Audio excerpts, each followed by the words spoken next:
सीता और राम अनंत हैं, सीता और राम एक हैं। यह चरणपीठ सामान्य चरणपीठ नहीं है, यह रघुनंदन की चरणपीठ है। यह सामान्य चरण पादुका नहीं है। इस चरण पादुका पर भगवान राम कृपा बरसा रहे हैं।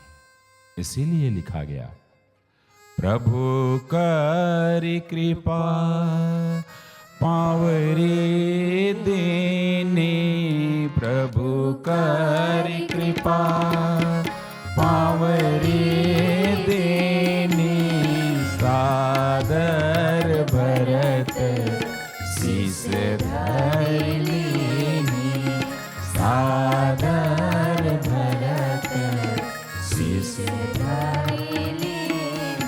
भगवान राम इस चरण पादुका पर कृपा कर रहे हैं।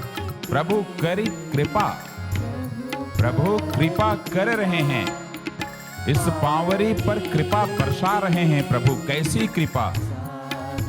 ऐसी कृपा बरसा रहे हैं कि भगवान राम स्वयं सीता जी के साथ उस पादुका में अवतरित हो रहे हैं। और जैसे ही अवतरित होते हैं सीता राम उस पादुका में,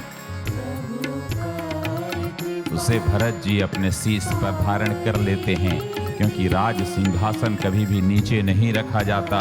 सबसे ऊंचाई पर राजा बैठता है, और भरत के मस्तक से ऊंचा तो कोई सिंहासन हो ही नहीं सकता। भरत का मस्तक सिंहासन बनता है, जिसके ऊपर सीता राम विराजते हैं पांवरी के रूप में।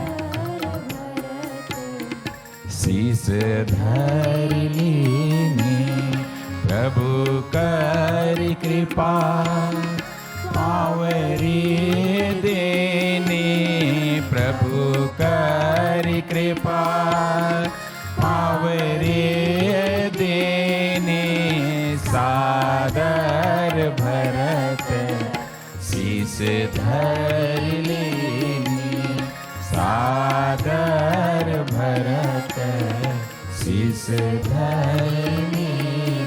अब ये पादुका है किसकी? इस पादुका का पहला नामकरण क्या किया गया? कभी क्या हमने सोचा है कि यह पादुका किस प्रकार से, किस नाम से इस समाज के समक्ष आया है? हम जब कथा सुनते हैं, ये सुनते हैं कि भगवान राम ने अपनी पादुका भरत जी को प्रदान किया। अरे वो तो ठीक है, परंतु इसका नाम क्या है? चरण पीठ, चरण पीठ। इस पादुका का नाम क्या हुआ प्रेम? चरण पीठ। इस पादुका का नामकरण किया गया और पहला नामकरण हुआ चरण पीठ। तो जब यह चरण पीठ है, तो सबसे पहले ये जान लें कि इस विश्व के अंदर यदि कोई पहली पीठ स्थापित हो रही है, भगवान राम के द्वारा स्वयं दी जा रही है, तो वह है चित्रकूट धाम। बाद में तो अनेकानेक पीठाधीश्वर आए। देश के अंदर 4 धाम आदि शंकराचार्य भगवान ने स्थापित किए, वो भी पीठ कहलाता है। फिर तो अनेक साधु और संतों के पीठ वृंदावन, हरिद्वार, काशी, अयोध्या में अनेक धार्मिक संस्थाओं में, धार्मिक स्थानों में देखने को मिलते हैं। परंतु सभी को ये भूलना नहीं चाहिए कि विश्व की पहली यदि कोई पीठ स्थापित होती है या दी जाती है, तो वह चित्रकूट वह है जहां पर भगवान राम के द्वारा दी जा रही है, पर भगवान राम के रूप में नहीं दी जा रही है। कौन दे रहा है इस पीठ को? इस पीठ को भरत को राम नहीं दे रहे हैं। इस पीठ को रामभद्र सरकार नहीं दे रहे हैं। इस पीठ को रघुनंदन नहीं दे रहे हैं। इस पीठ को कौशलानंदन नहीं दे रहे हैं। इस पीठ को अवध के नंदन नहीं दे रहे हैं। इस पीठ को रावण हंता नहीं दे रहे हैं। इस पीठ को बाली हंता नहीं दे रहे हैं। इस पीठ को खरारी नहीं दे रहे हैं। इस पीठ को दे कौन रहा है? चरण पीठ करुणा निधान के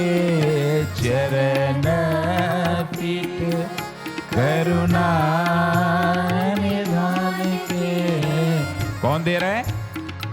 करुणा निधान दे रहे हैं।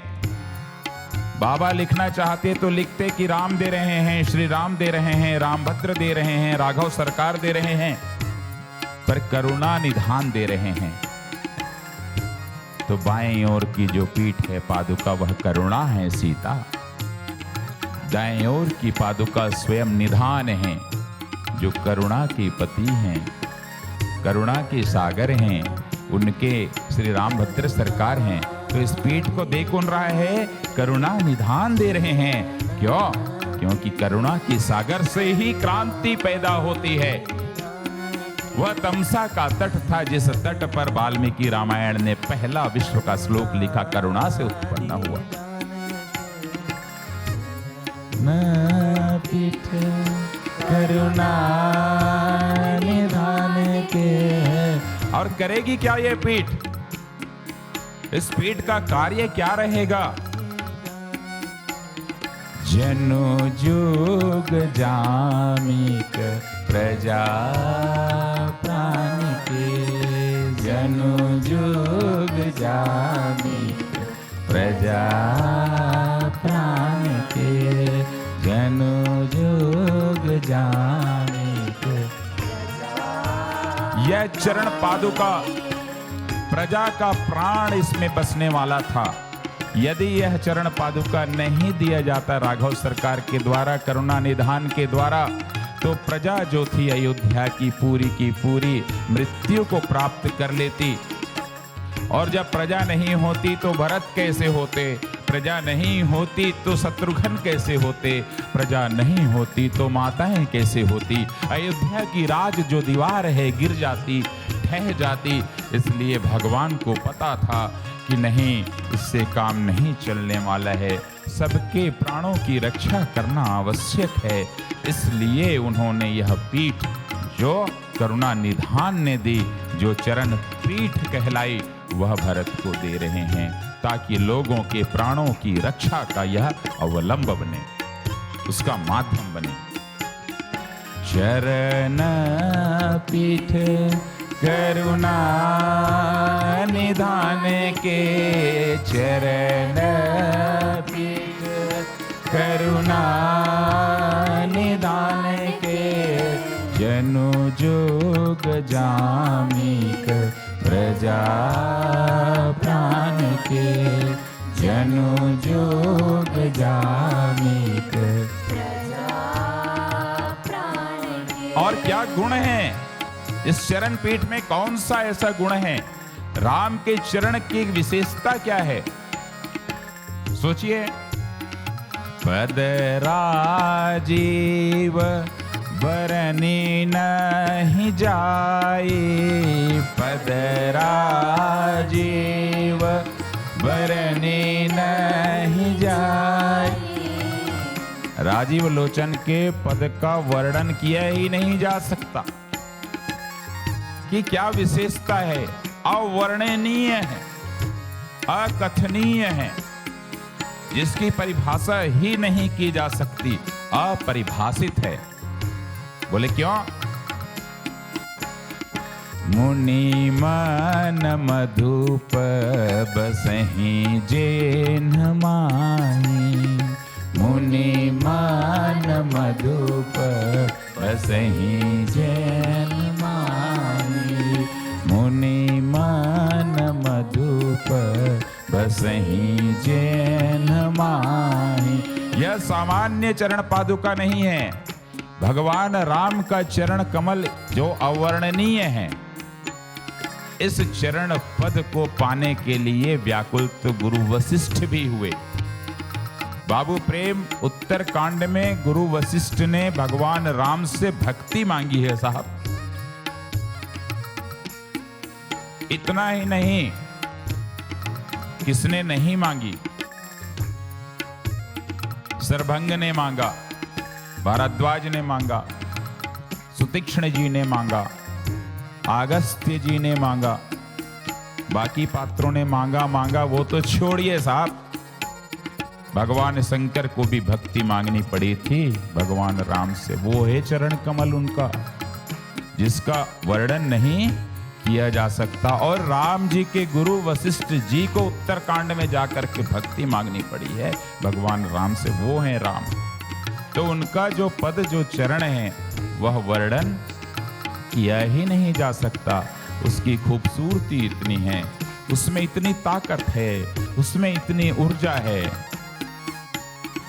पद राजीव बरने नहीं जाए, पद राजीव बरने नहीं जाए। अच्छा जी, कभी हमने सोचा कि यह जो चरण पीठ है जो भरत जी को दे रहे हैं, करुणा निधान, चरण पीठ दे के कर क्या रहे हैं?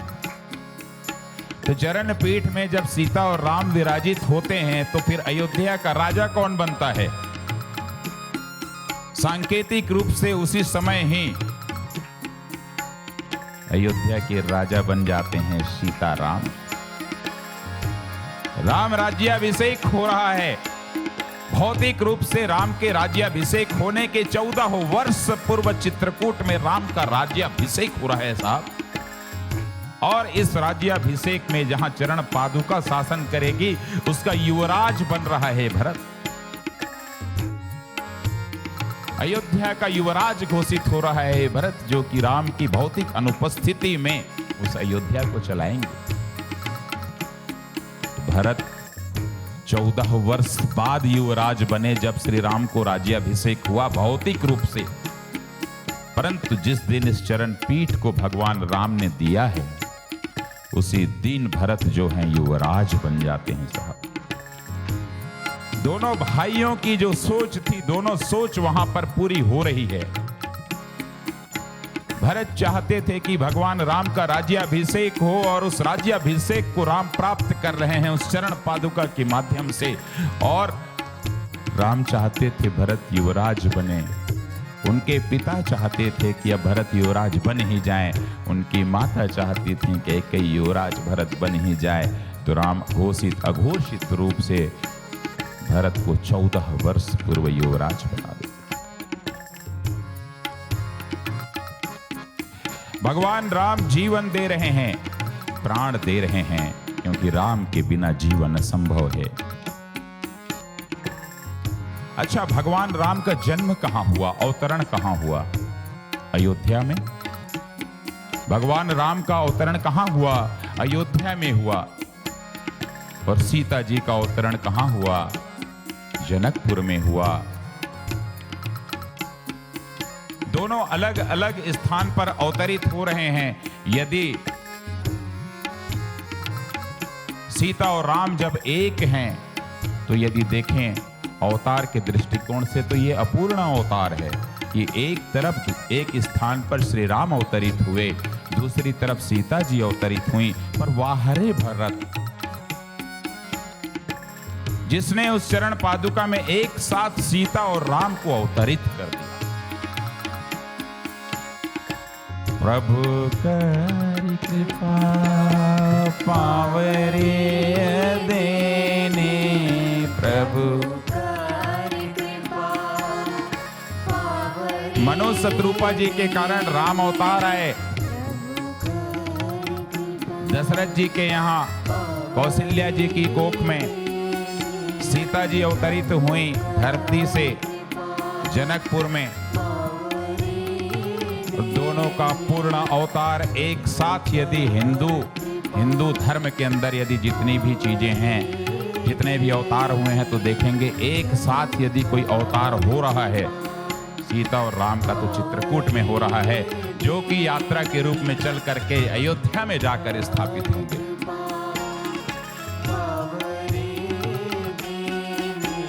द्वापर में आकर के वस्त्रावतार की कहानी आती है।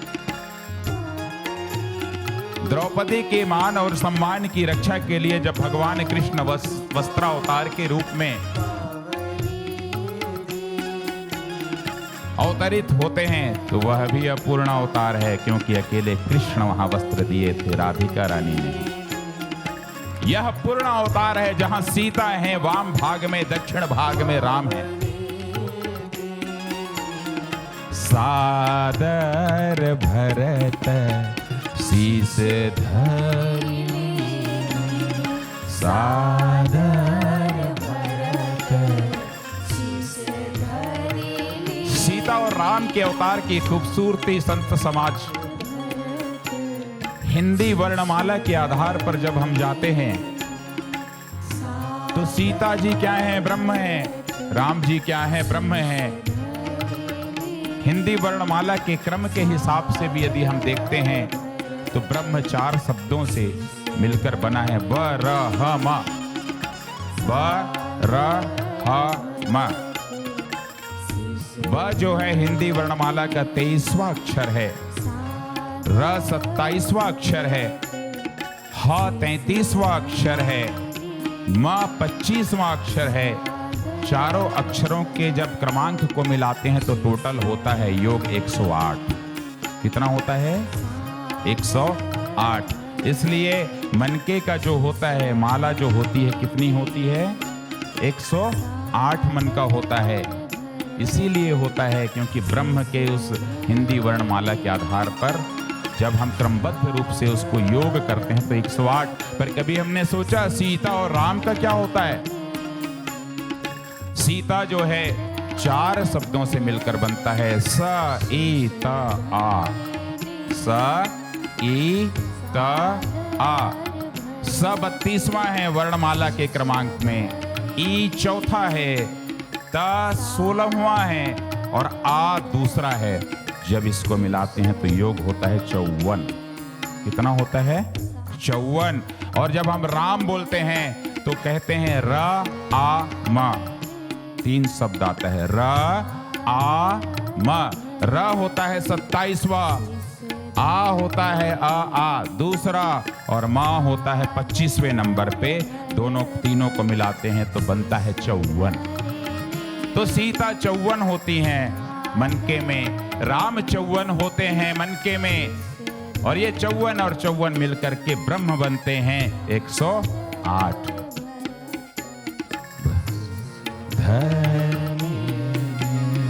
सादर भरत शीस।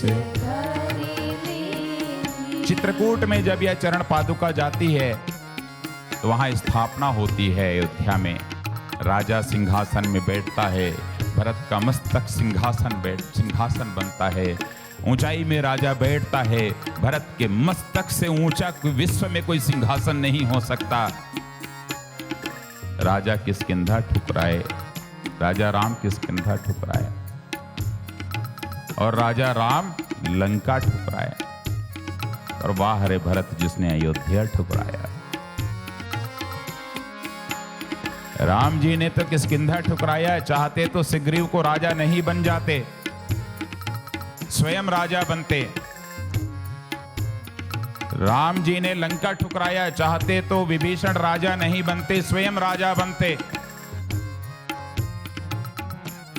पर वाह रे भरत जिसने अयोध्या ठुकराया। पर राम जी ने वहां पर एक आधारशिला रखी कि किष्किंधा में राजा बनाने के बाद भी वे किष्किंधा में बैठे नहीं, अपने सेवक को राजा बनाया। विभीषण को राजा बनाया। आखिर क्यों? क्योंकि श्री राम कभी भी साम्राज्यवादी नहीं रहे, किसी देश को हड़पना नहीं जाने, किसी देश को लूट करके अपने अंदर मिलाना नहीं चाहे, जो कि मुगल जो अकबर हैं और बाबर हैं जिन लोगों ने ये सब काम किया। वे अंग्रेज कभी नहीं बने जिनकी जागीरदारी, जिनका अनेक राष्ट्रों में कब्जा था। चाहते तो राम कर सकते थे, परंतु उन्होंने नहीं किया। अभी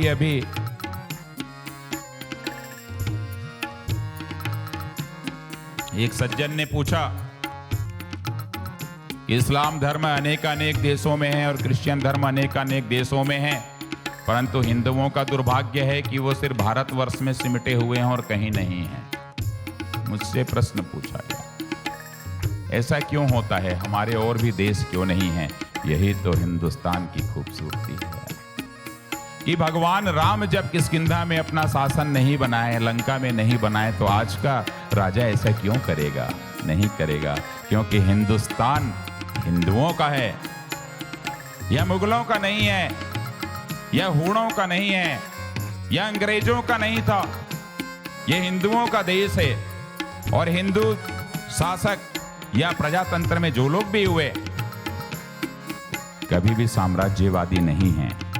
हिंदुस्तान यदि साम्राज्यवादी होता तो पाकिस्तान कब का मिट जाता। हिंदुस्तान यदि साम्राज्यवादी होता तो बांग्लादेश कब का मिट जाता। परंतु हम उदार रहे, लोग जरूर कभी कभी इसका फायदा उठाते रहे और अखंडित भारत खंडित होता चला गया। खंडित भारत के निर्माण की दिशा में हमेशा सोचते रहना चाहिएगा। और एक ऐसा युग आएगा, एक ऐसा समय आएगा जब फिर यह भारत अखंडित राष्ट्र बनेगा। आसपास के सारे लोग खुद बोलेंगे हमें शामिल कर लो, हमारी आर्थिक व्यवस्था बड़ी खराब है, लोग खाने और पीने को नहीं मिल रहा है। तब हम कृपा करेंगे उन पर, दया करेंगे उन पर। परंतु हिंदुस्तान जो है कभी भी साम्राज्यवादी नहीं रहा, कभी भी बम गोले दूसरों पर नहीं बरसाता, अपनी ओर से सक्षम पूरा है। 1700 वर्ष पहले इस्लाम आया, 54 से अधिक राष्ट्रों को इस्लामिक राष्ट्र बना दिया लोगों ने। यह है साम्राज्यवादी नीति। 2300 वर्ष हुए हैं क्रिश्चियन को आए, धर्म को, ईसाइयत को आए। 100 से अधिक देश ईसाइयत में शामिल हो गए। यह है उनकी साम्राज्यवादी नीति। पर हिंदुस्तान को इसकी जरूरत नहीं है, क्योंकि इस हिंदुस्तान की धरा पर ईश्वर पैदा होते हैं। और यहाँ पर जो भी इस तरीके के मजहबी लोग जो हैं, यहाँ पर यदि आंख दिखाएंगे तो हिंदू धर्म के अंदर अनेक महाराणा प्रताप और वीर शिवाजी पैदा हो जाएंगे।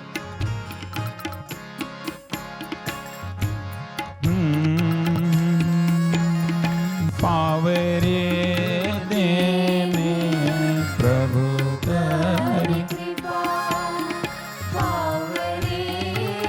कभी हमने सोचा है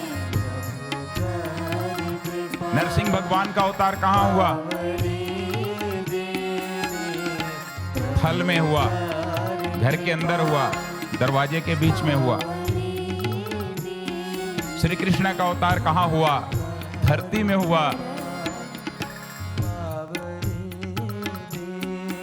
परशुराम जी का अवतार कहाँ हुआ? धरती में हुआ।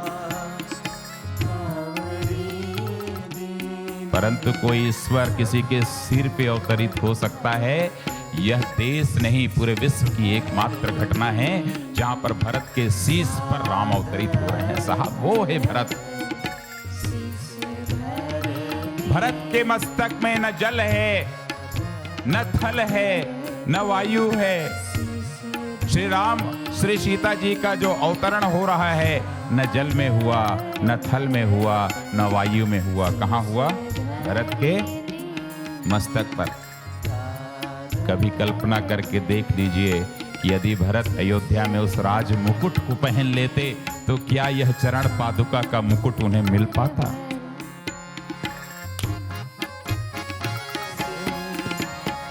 प्रभु करि कृपा पावरे देने, प्रभु करि कृपा पावरे देने। सादर भरत शीस धरि देने, सादर भरत शीस। यही कारण है कि श्री भरत का व्यक्तित्व इतना बड़ा और महान है कि गोस्वामी तुलसीदास जी को चरण वंदना में पहली चरण वंदना भरत की करनी पड़ी। यही कारण है। लोग सबसे पहले बालकांड खोलेंगे तो सोचेंगे अरे तुलसीदास जी अजीब हैं, जो कि भरत की वंदना कर रहे हैं चरणों की। सीता जी की, राम की पहले वंदना होनी चाहिए, पर नहीं किए। प्रणव प्रथम भरत के चरना, प्रणव भरत के चरना। नेम व्रत जाई न बरना, जासु नेम व्रत जाई न बरना। इसलिए प्रभु करि कृपा पावरे देने, प्रभु करि कृपा पावरे देने। यह है श्री राम करुणा निधान के द्वारा दी गई चरण पादुका।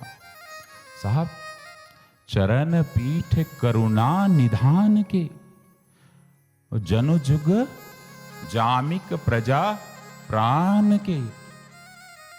अच्छा जी, यह चरण पीठ करुणा निधान के रूप में ही क्यों दिया? क्यों दिया?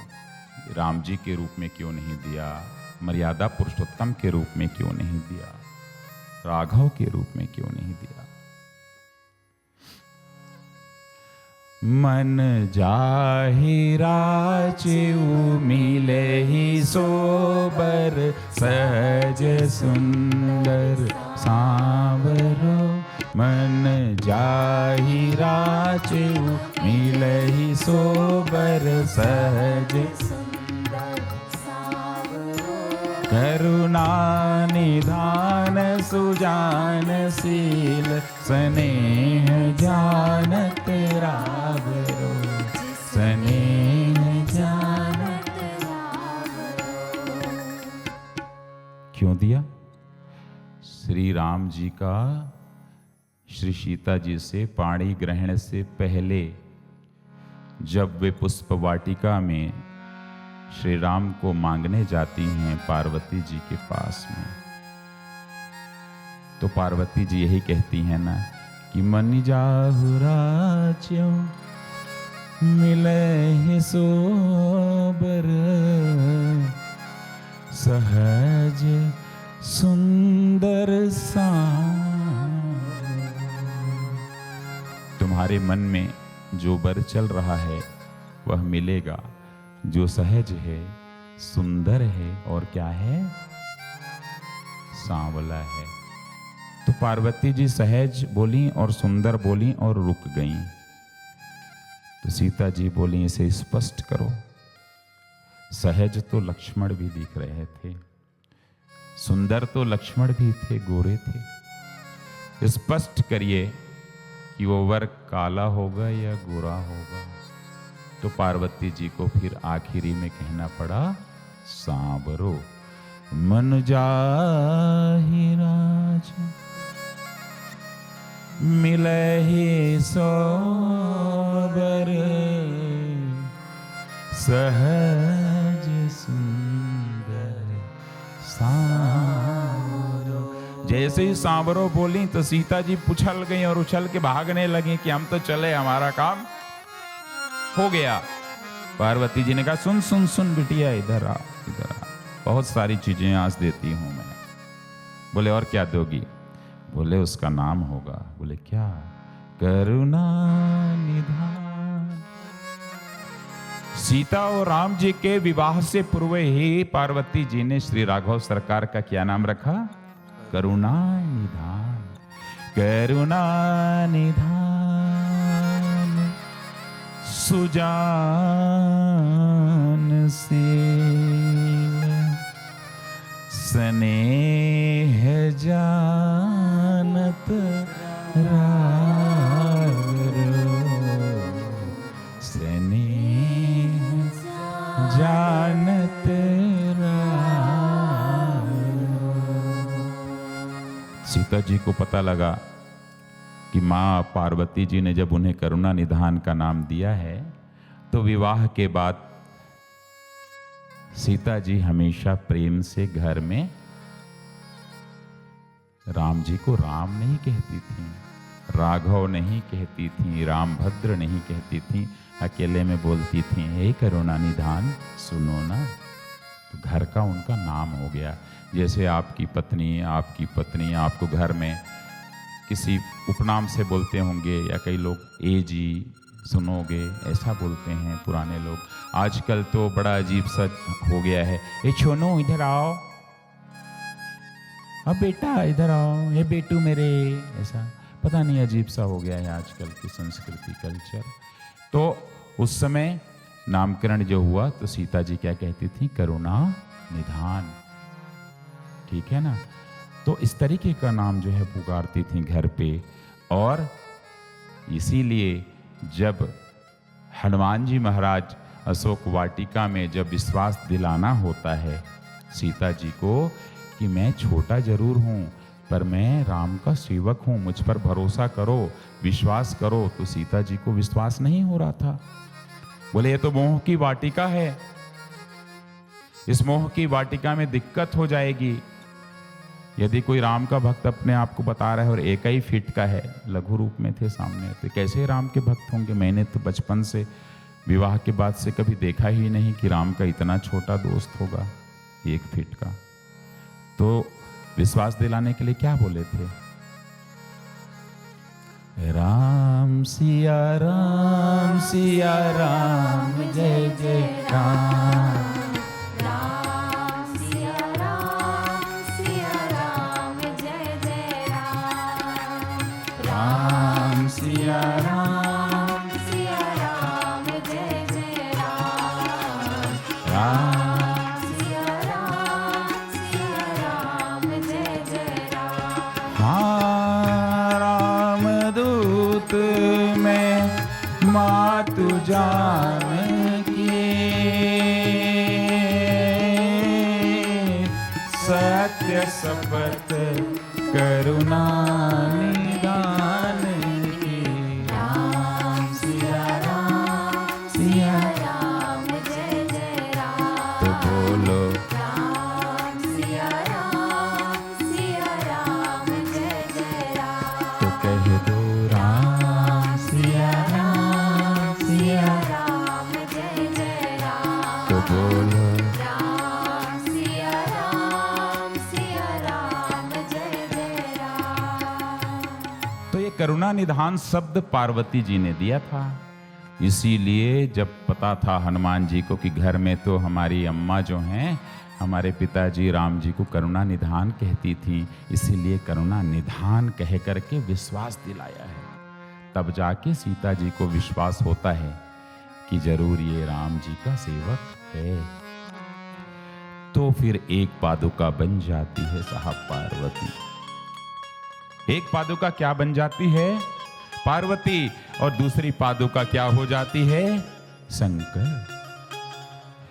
भवानी शंकर,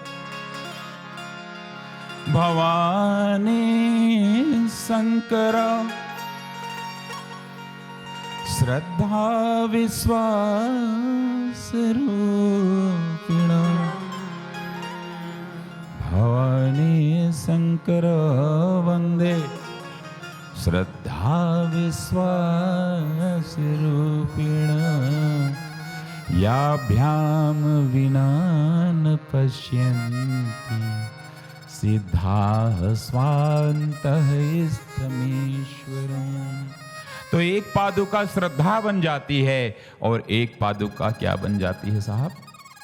विश्वास बन जाती है। श्री राघव सरकार अपने ईश्वर को, अपने आराध्य को भी समर्पित कर रहे हैं। एक और विश्वास जा रहे हैं, एक और श्रद्धा जा रहा है, श्रद्धा जा रही हैं। तो इस तरीके से एक तरीके से करुणा जा रही है, एक तरीके से निधान जा रही है, और क्या जा रही है?